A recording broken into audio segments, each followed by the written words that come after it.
what is the most common misconception that you have heard ever about mutual funds? DIY is one of the biggest scam that is running these days. क्या trading से सच में पैसा बनता है? 5 लोगों के नाम ढूंढिए जिन्होंने ट्रेडिंग करके वेल्थ क्रिएट किया है. आई कैन गारंटी आप नहीं बता पाएंगे क्योंकि ट्रेडिंग से वेल्थ नहीं क्रिएट होता है.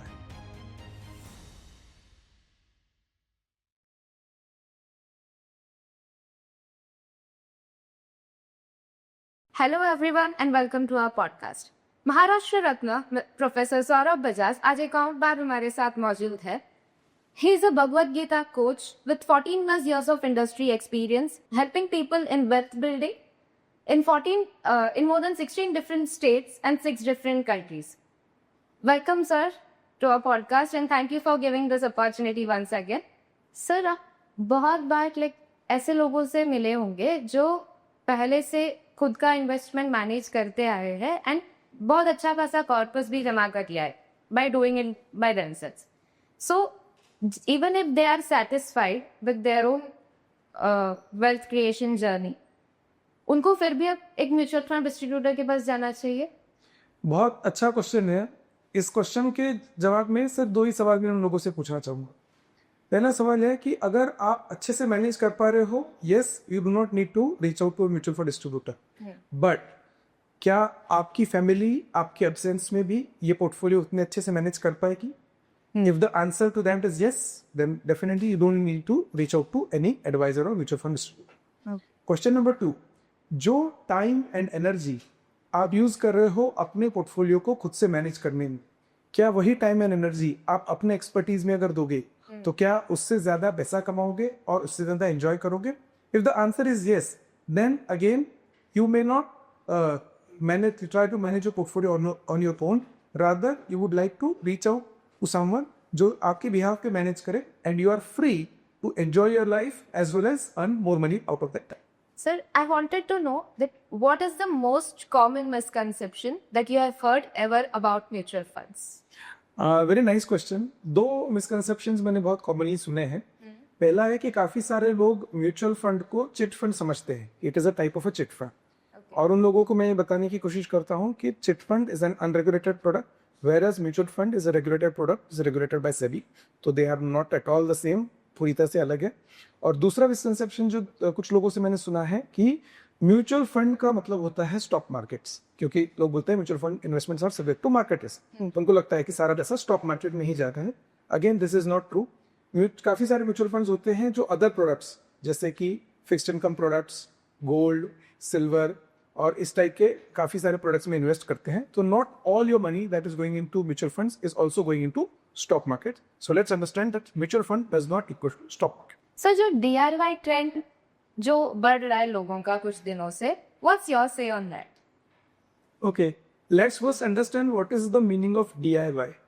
क्या इस दुनिया के सारे काम हम खुद से कर सकते हैं? आज जो कपड़े हमने पहने हैं, क्या ये कपड़े हम खुद बनाते हैं? जो खाना हम खाते हैं, क्या खाना हमने खुद उगाया है?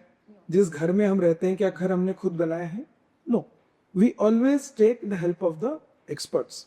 लेकिन DIY के नाम से जो चल रहा है, do you know what is it? It is look for free advice and then do it yourself. इसका मतलब है आपको एक इल्यूजन में डाला जा रहा है कि आप खुद से कर रहे हो. इट इज नॉट खुद से. आप किसी की एडवाइस दे रहे हो. It is just that you are not reaching out to a trusted person, you are reaching out to a random person, you are listening to a random person. जो सही बोल रहा है, गलत बोल रहा है, आपको पता नहीं है. जो आपको जानता नहीं है, आपके गोल्स को जानता नहीं है, वो रैंडम भी कुछ बता रहा है, आप उस पर विश्वास करके उसको DIY कर रहे हो. और इसमें सबसे बड़ा फैक्टर जो है, आपको ये विश्वास दिलाया जा रहा है कि ऐसा करके आप अपना पैसा सेव कर रहे हो. I will give you simple example.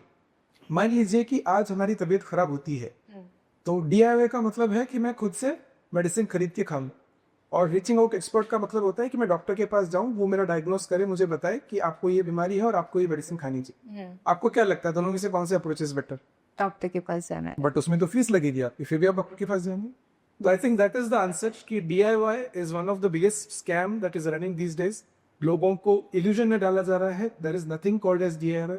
आपको किसी न किसी की मदद लगती है.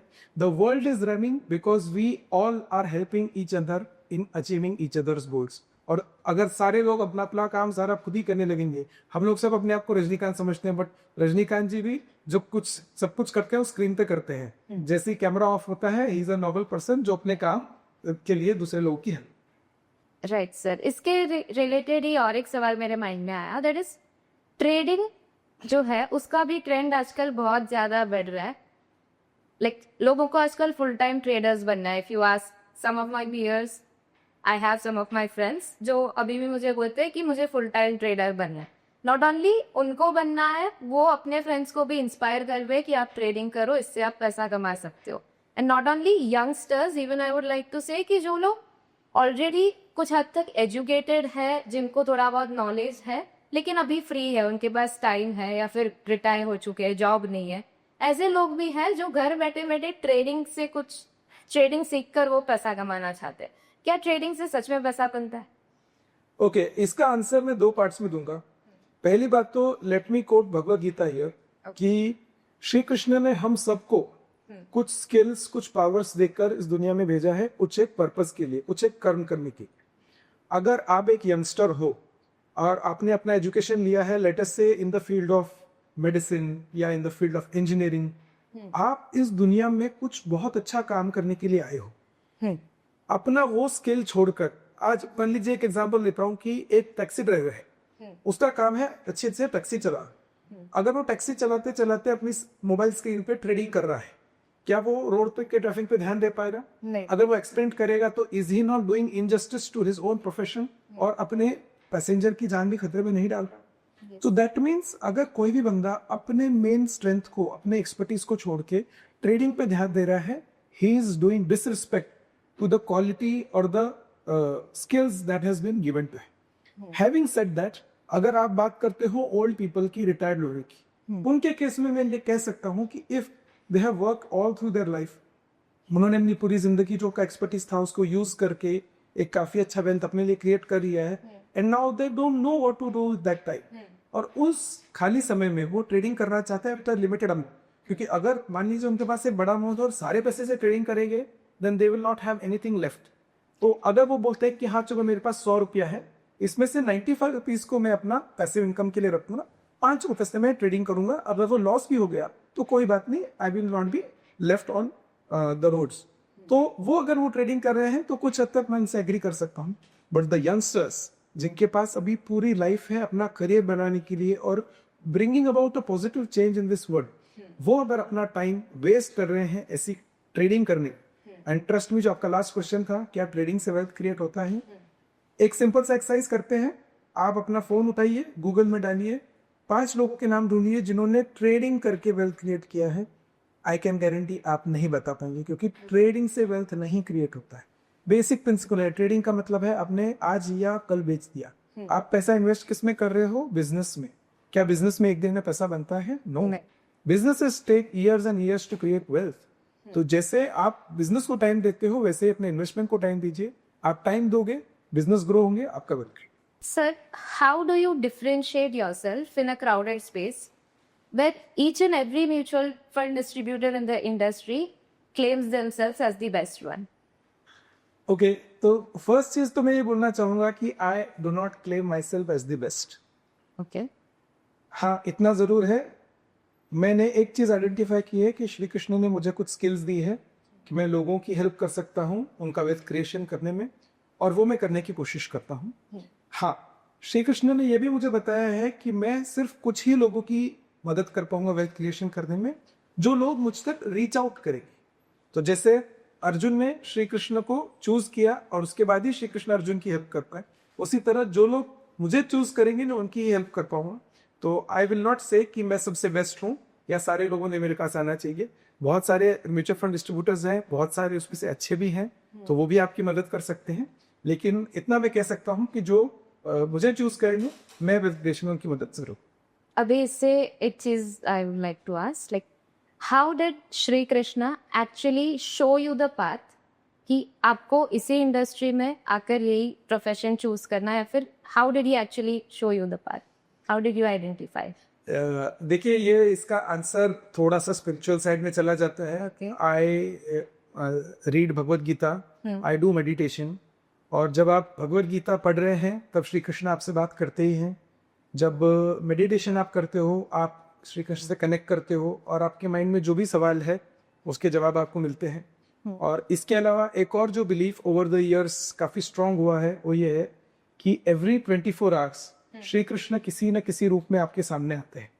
तो समटाइम्स अगर मान लीजिए मुझे मेरे किसी कलीग ने या किसी ने भी ये गाइड किया होगा कि यू शुड डू दिस, तो मुझे लगता है कि उनके रूप में आके श्री कृष्ण ने मुझे बताया कि this is the strength you have and this is the path you should go, और उस हिसाब से मैं उस पाथ में आगे।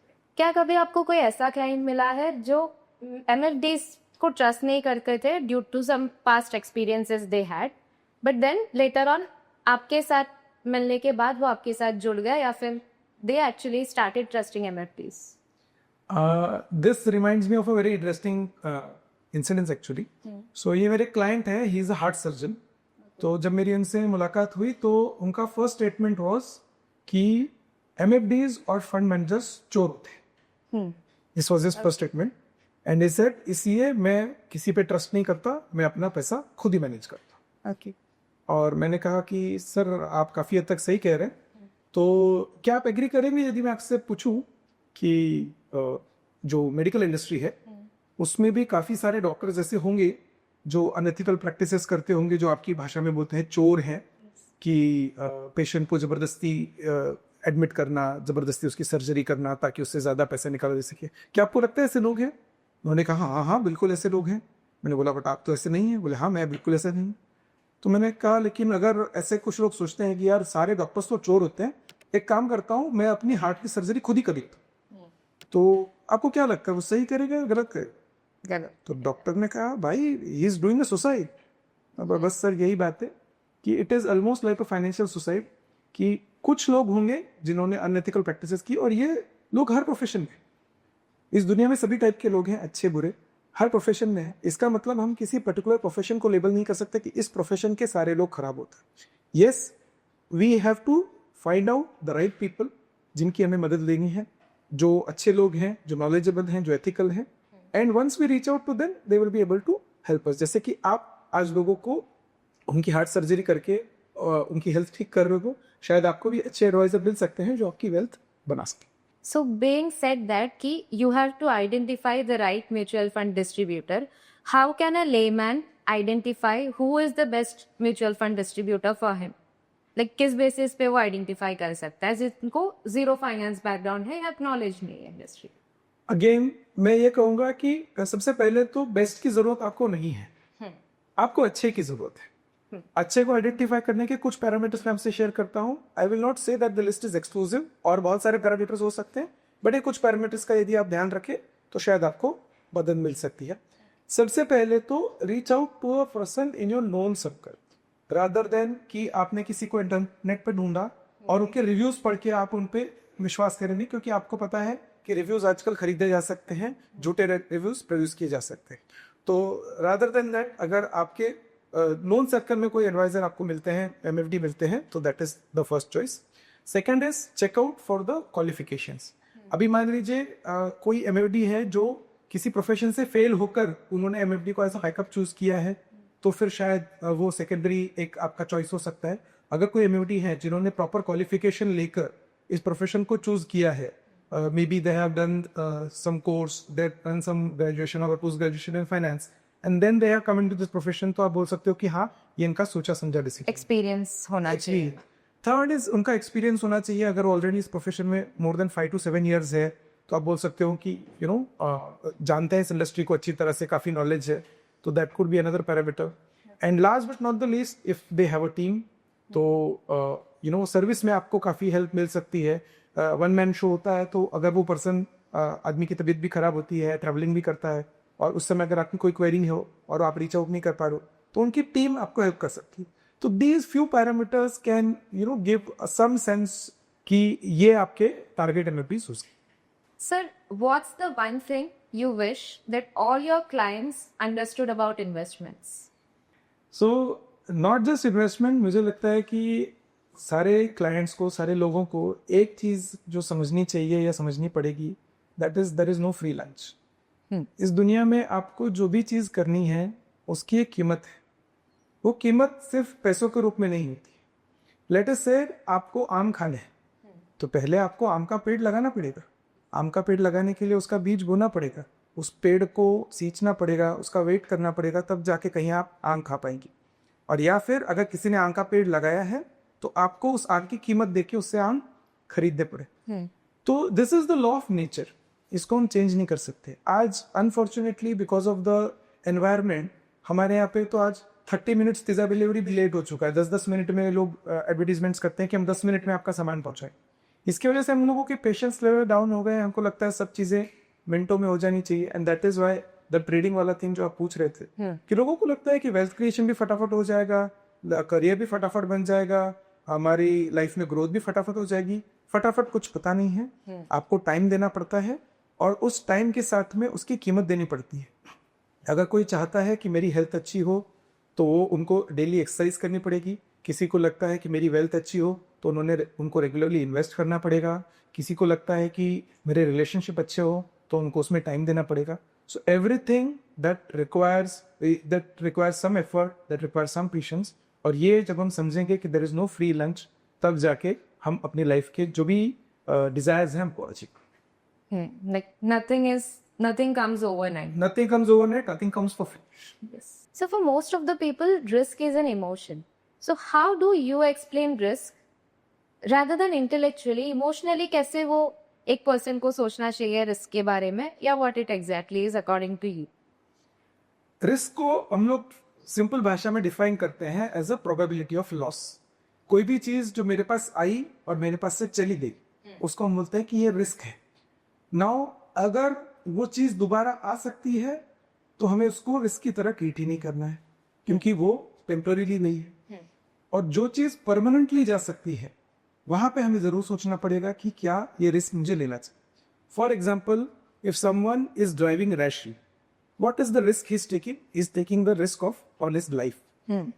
अगर लाइफ का रिस्क ले रहे हो, रैश ड्राइविंग कर रहे हो, I would say you are taking a wrong risk. बहुत गलत रिस्क ले रहे हो, मत लो, क्योंकि लाइफ अगर चलेगी तो दोबारा नहीं आने वाली। वेयरएज अगर आप बोलते हो कि मैं रिस्क ले रहा हूं अपने इन्वेस्टमेंट्स पे, अब इन्वेस्टमेंट पे रिस्क लेने का सही समय कब है? जब आप पैसा कमा रहे हो, आप यंग हो, आप रिस्क ले सकते हो। रिस्क कितना लेना चाहिए, कितना नहीं लेना चाहिए, will depend on your age, your mindset, your income profile, all those things. अगर आप 100 रुपए इन्वेस्ट करते हो, मार्केट थोड़ा डाउन चला जाता है, 100 का 90 हो जाता है, जो कि वापस 110 हो जाए, is this a risk? Not really, क्योंकि वो पैसा कहीं गया नहीं है, थोड़ी देर के लिए आपको लॉस दिखा है, तो यहाँ पे तो रिस्क है ही नहीं। हाँ, अगर आप कोई ऐसी जगह पैसा डाल रहे हो, जैसे अभी कुछ दिनों पहले एक ज्वेलरी कंपनी के बारे में आया था जी, लोगों ने पैसा डाला and that company ran away. People lost their hard earn money which they have accumulated over years and years. तो ये होता है रिस्क। तो हम लोग कई बार कंफ्यूज कर जाते हैं between permanent loss and temporary loss. तो आई वुड से कि रिस्क को ऐसे देखिए कि जो परमानेंट लॉस हो सकता है उसको हम रिस्क बोलते हैं, जो टेम्पररी लॉस है that is not labour risk. मैंने कुछ दिन पहले एक वीडियो देखा था इंस्टाग्राम पे, where there were two people in the video. One, वो सीन ऐसा था कि one person was talking to his mutual fund distributor over call, and all of a sudden the other person came and asked, who are you talking to? So the person who was talking with the mutual fund distributor, वो actually अपने mutual fund distributor को बोल रहा था कि जहां आपको सही लगे वहां पे मेरे पैसे इन्वेस्ट कर दो। So the other person asked him कि म्यूचुअल फंड डिस्ट्रीब्यूटर के थ्रू जाके क्यों तुझे अपना पैसा इन्वेस्ट करना है जब तू खुद से कर सकता है अपने पैसे। तो द मेन मुद्दा ऐसा था कि the other person was asking the person कि आप म्यूचुअल फंड डिस्ट्रीब्यूटर के थ्रू अपने इन्वेस्टमेंट्स करने की जरूरत नहीं है, आप कुछ कोर्सेस ले सकते हो और खुद से सीख सकते हो कि how you have to do the investment, what is the right way, you can do it on yourself. And the main reason ये mention was mutual fund distributors को कमीशन चाहिए होता है, and that's why they won't be providing the right advice which is required be. So what's your opinion on this? This is very interesting actually. तो इतना तो आप भी समझ गए होंगे कि जिसने भी ये रील बनाया है अल्टीमेटली उनका एम है अपने कोर्सेज को सेल करना। क्या वो अपने कोर्सेज को फ्री में सेल कर रहे हैं? The answer is right. So every person is trying to earn their bread तो इसमें दूसरे को बैड माउथ करना कितना सही है गलत है, that is up to their ethics. I will not really comment on that. मैं एक चीज पे जरूर आपको ये बोलना चाहूंगा कि अगर हम महाभारत को रेफर करें तो महाभारत का युद्ध क्यों हुआ था? जब दुर्योधन को ये बोला गया कि ठीक है तुमको आधा राज नहीं देना तो तुम 5 गांव दे दो, तो भी पांडव तुमसे युद्ध नहीं करें. और दुर्योधन ने उसके जवाब में कहा कि सुई की नोक जितनी जमीन भी मैं पांडवों को नहीं दूंगा. और जब ये एटीट्यूड उसने रखा तभी जाके युद्ध हुआ और तभी जाके दुर्योधन का संहार हुआ. नो व्हेन समवन सेज कि मैं दूसरे को कुछ नहीं दूंगा या दूसरे की कमाई पे बुरी नजर डालूंगा, अल्टीमेटली वो जो राज था वो पांडवों का भी था, लेकिन दुर्योधन ने बोला नहीं, I am entitled to this, सब कुछ मेरा ही. जब ये मेंटालिटी कोई भी इंसान रखेगा कि सब कुछ मेरा है, सब कुछ मुझे मिलना चाहिए, that is when they are headed for disaster for themselves. तो आज अगर आप अपने फील्ड में एक्सपर्ट हो, लेकिन क्या आप सारे फील्ड में एक्सपर्ट हो सकते हो? The answer is no. आपको रीच आउट करना ही पड़ेगा. I am not saying all mutual fund distributors will be able to help you. You might have to take some pains to find the right mutual fund distributor. लेकिन अगर आप बोलोगे कि नहीं मैं रीच आउट नहीं करूंगा, मैं सारा कुछ खुद कर लूंगा, ऑब्वियसली ये influencers, media, some course sellers ये आपको टारगेट करेंगे, आपको बताएंगे कि क्यों आपको नहीं जाना चाहिए, बिकॉज उन्हें उनका ब्रेड अर्न करना है, उनको अपना प्रोडक्ट सेल करना है. और जैसे कि थोड़ी देर पहले मैंने आपको बताया, there is no free lunch. There is someone who is trying to misguide you with their own vested interest. It is up to us कि कितने हम अपने आईज एंड ईयर्स ओपन रखिए कि क्या मुझे इनकी बातों में आकर एक इनसेन डिसीजन लेना है या फिर अपने सेन माइंड को कंट्रोल में रख के एक सही डिसीजन. Right sir. इसके ही रिलेटेड और एक क्वेश्चन मेरे माइंड में आ रहा है, लाइक आजकल बिटकॉइंस एंड क्रिप्टो करेंसीज का जो है, इट इज सेड दैट बहुत लोग अभी भी बोल रहे हैं कि future is in bitcoin and crypto currencies. जैसे हमने देखा बहुत कुछ इवॉल्व हो गया है, इंडिया में भी एआई का एंट्री हुआ है and people have also started adapting to those things on time. So क्या लग रहा है, bitcoin and crypto currency, does these things really have future and are these things going to rule the market? and mutual funds का क्या relevance रहेगा वो type के? इसके डीप में जाने से पहले 2 सिंपल सवाल मैं आपसे पूछूं. पहला सवाल, मान लीजिए आपके पर्स में एक 100 रुपीज का नोट है जो थोड़ा सा फटा हुआ है और मार्केट में कोई भी वो नोट लेने के रेडी नहीं है. क्या आरबीआई वो नोट आपसे एक्सेप्ट करेगी? करेगी. यस. क्यों करेगी? क्योंकि आरबीआई ने उस नोट को प्रिंट किया है. RBI standing vendor. हाँ, और आपको याद होगा आज से 9 साल पहले या 8 साल पहले डिमोनेटाइजेशन हुआ था जहां पे 500 and 1000 के नोट्स डिसकंटिन्यू हो गए थे. मान लीजिए घर की सफाई करते करते आज आपको अचानक से 1000 रुपीज का नोट मिल जाता है. क्या आज उसकी कोई वैल्यू है? नहीं. क्यों? वो ऑलरेडी निकल चुका है मार्केट से. क्योंकि today RBI is not standing behind. इसका मतलब है किसी भी करेंसी का वैल्यू तभी होता है when there is an institution, government institution standing behind it. क्या बिटकॉइन या क्रिप्टो करेंसी के पीछे कोई इंस्टीट्यूशन खड़ा है? अगर आपका बिटकॉइन कोई नहीं लेता है तो is there an organization, is there an institution जो बोलता है कि ये मैं एक्सेप्ट करूंगा? The answer is no. Bitcoin और crypto currencies are working on finding the bigger fool theory. इसका मतलब है पहले आप फूल बनो और फिर अपने से बड़े फूल को ढूंढो जिसको आंखों बेच सकते हो. It is just running on this theory. In fact there is one alarming thing that अगर हमें नहीं पता है तो हमें वो पता होना बहुत जरूरी है. Bitcoins and cryptocurrencies are mostly used by underworld and terrorists. तो अगर आप इन एसेट्स में इन्वेस्ट कर रहे हो, unknowingly you are funding underworld, unknowingly you are funding terrorism. Whether you want to do that or not, that is your call. Sir, आपके generation में या आपके पहले के जनरेशन में से बहुत लोग ऐसे अभी भी होंगे जो ट्रेडिशनल इन्वेस्टमेंट एवेन्यूज पे डिपेंडेंट है आज के डेट में भी, लाइक एफडीज, पीपीएफ वगैरह. तो इनको आप अगर म्यूचुअल फंड्स के बारे में समझाना चाहते हो तो सिंपल लैंग्वेज में कैसे समझाओगे? सिंपल लैंग्वेज में मैं उनको ये बोलूंगा कि let's look at the calendar. अगर मैं उनको 30 इयर्स बैक लेकर जाऊंगा तो 30 इयर्स बैक पीपीएफ पे they were getting a interest rate of 12% per annum. State Bank of India की FD was giving them 14% per annum.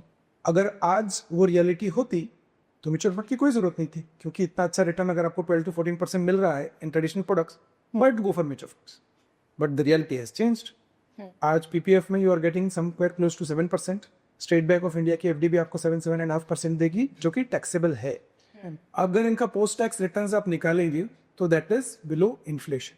मतलब इन इंस्ट्रूमेंट में इन्वेस्ट करके आज आप इन्फ्लेशन को बीट नहीं कर पाएंगे, वैल्यूएट नहीं कर पाएंगे. And the answer to this is a product जो इन्फ्लेशन को बीट करके आपको वेल्थ क्रिएशन करके देगा. The answer is mutual fund. And क्या यहाँ पे स्टोरी खत्म होती है? नहीं.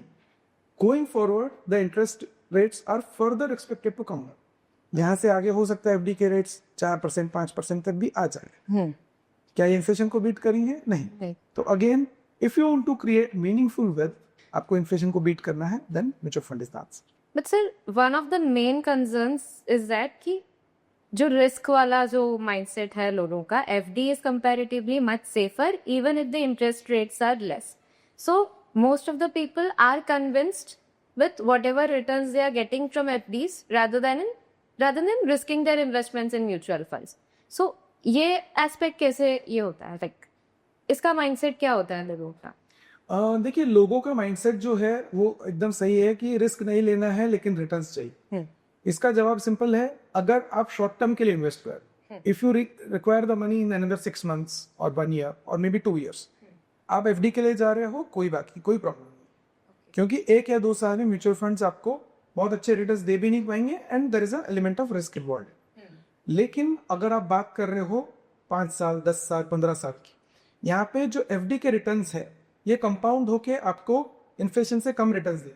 तो let me give you an example. आज मान लीजिए किसी ने ट्रेडिशनल प्रोडक्ट्स में, एफडी टाइप ऑफ प्रोडक्ट्स में इन्वेस्ट किया है. आज वो रिटायर हो चुके हैं और आज उनको मंथली 20 to 25,000 रुपीज का इनकम हो रहा है, लेकिन उनके एक्सपेंसेस जो है वो 50,000 से ज्यादा है.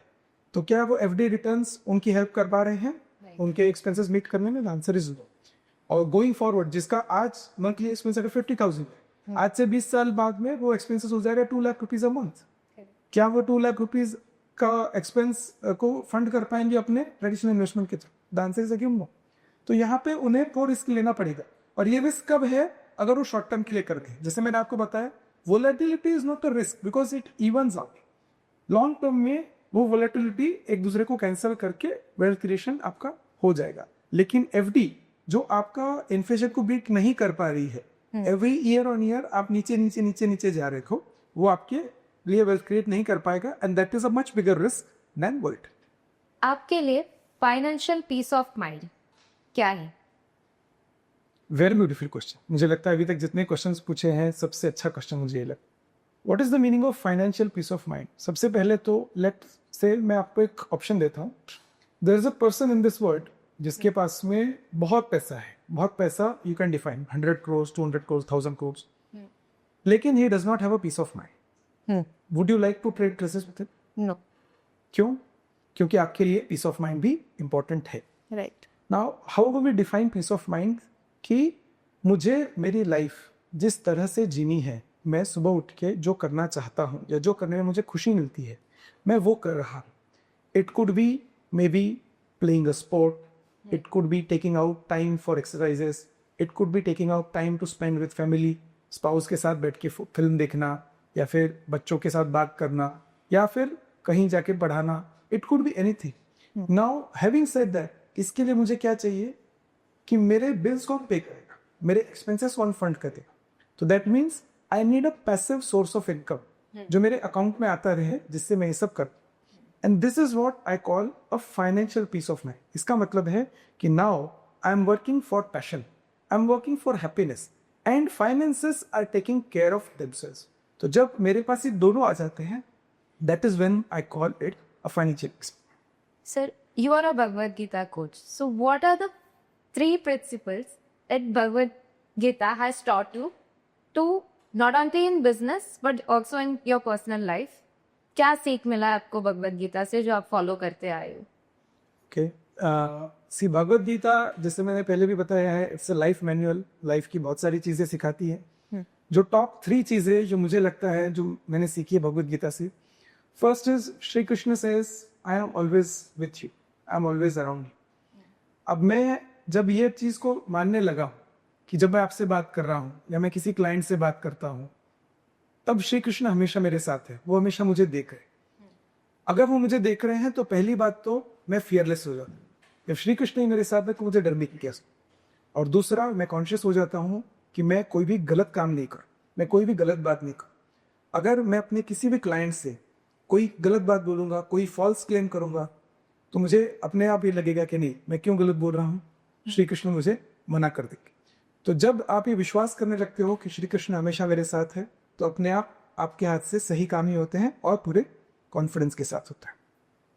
लर्निंग नंबर 2 जो मैंने भगवत गीता से सीखी है कि किसी भी चीज से अटैच नहीं होना है। Nothing is permanent. जो भी आपकी लाइफ में आया है वो एक दिन जाएगा, वो अपना रोल आपकी लाइफ में निभाएगा, वो जाएगा। वो शायद कोई क्लाइंट हो सकता है, वो कोई आपका फ्रेंड हो सकता है, वो कोई आपका एम्प्लॉय हो सकता है।